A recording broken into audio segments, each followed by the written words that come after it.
Hey guys, अस्सलाम वालेकुम. This is your favorite तहजीब सलमान from TeebCorner और आज मैं बनाने जा रही हूँ स्पेशल ग्रीन टी.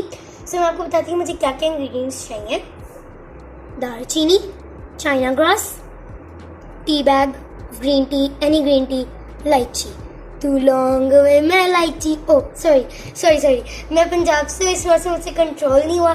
तो लेट्स कंसंट्रेट ऑन आवर. आइए मैं आपको इसके फ़ायदे बताती हूँ. ये वेट लॉस करती है और खाने को डाइजेस्ट करती है, 40 कैलोरीज कम करती है.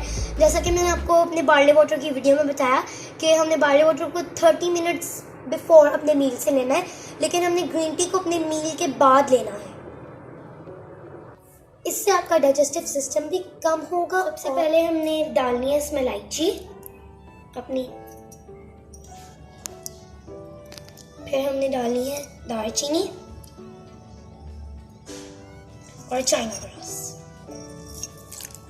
ये देखिए जब इसमें हल्के हल्के बबल्स आना शुरू हो जाएंगे तो आपने इसमें अपना टी बैग डालना है और फिर इसको फिर 1 मिनट के लिए दम पे रखना है. जब बबल्स आना शुरू हो जाए तो इसका मतलब ये our green tea is ready. Don't forget to subscribe, like and share my channel. Also comment. I love your comments. I don't care if it's negative or positive, but I still read them. Until then, bye.